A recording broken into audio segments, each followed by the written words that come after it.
19।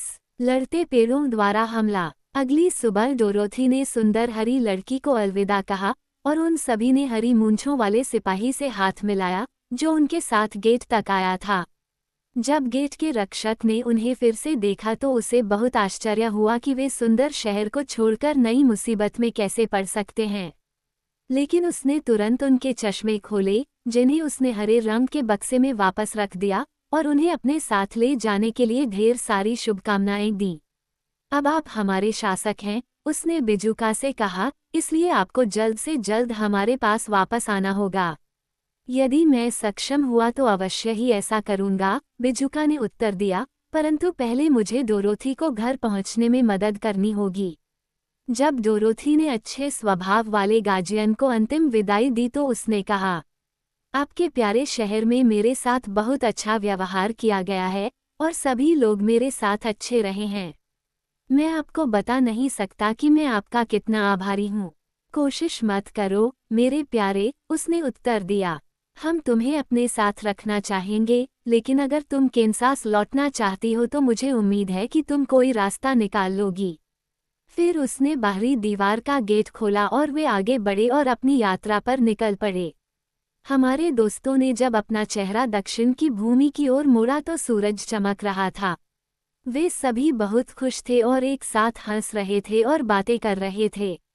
Dorothy एक बार फिर घर जाने की उम्मीद से भर गई थी और बिजुका और टिन वुडमैन उसके काम आने से खुश थे।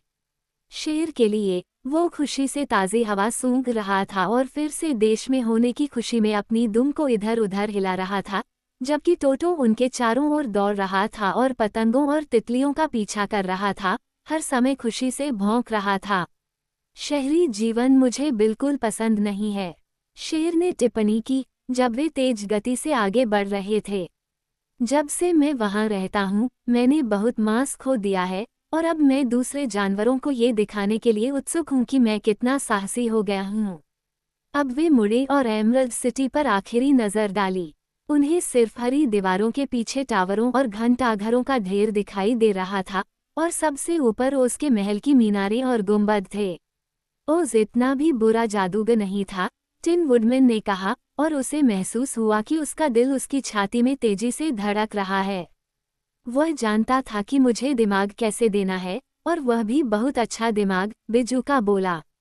शेर ने कहा, यदि ओज ने उसी साहस की खुराक ली होती जो उसने मुझे दी थी, तो वह एक बहादुर आदमी होता। डोरोथी ने कुछ नहीं कहा। ओज ने उससे किया वादा पूरा नहीं किया, लेकिन उसने अपनी तरफ से पूरी कोशिश की थी, इसलिए उसने उसे माफ कर दिया। जैसा कि उसने कहा, वह एक अच्छा आदमी था, भले ही वह एक बुरा जादूगर था। पहले दिन की यात्रा हरे भरे खेतों और चमकीले फूलों से होकर गुजरी जो एमरल्ड सिटी के हर तरफ फैले हुए थे।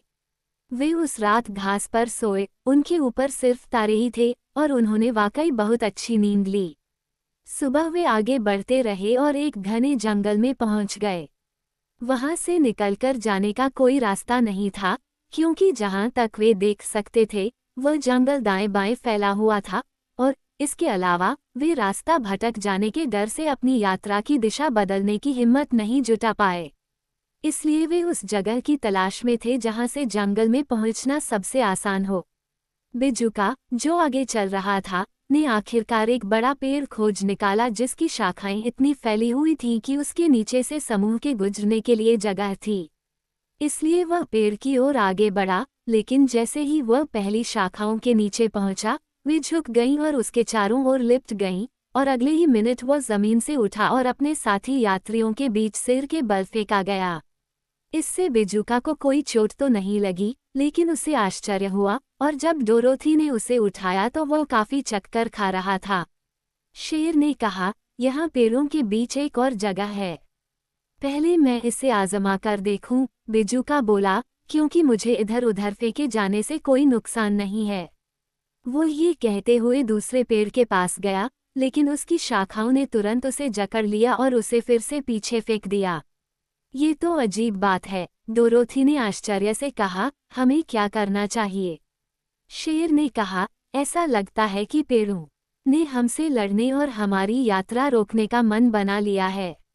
मुझे लगता है कि मैं खुद भी यह कोशिश करूंगा, लकड़हारे ने कहा और अपनी कुल्हाड़ी कंधे पर रखकर वह उस पहले पेड़ के पास पहुंचा जिसने बिजुका को इतनी बेरहमी से पकड़ा था।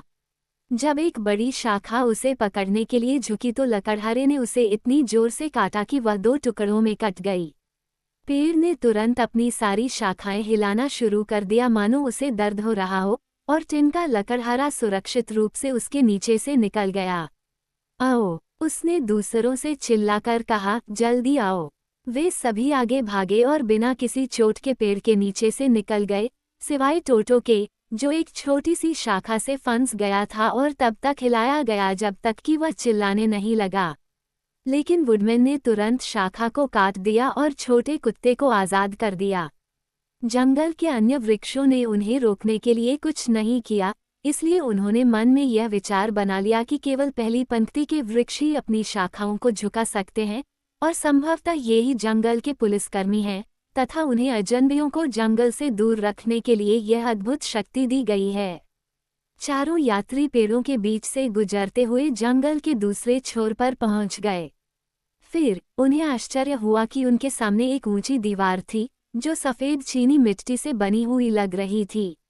यह एक डिश की सतह की तरह चिकनी थी और उनके सिर से भी ऊंची थी। अब हम क्या करें? डोरोथी ने पूछा। मैं एक सीढ़ी बनाऊंगा, टिन वुडमैन ने कहा, क्योंकि हमें निश्चित रूप से दीवार पर चढ़ना होगा।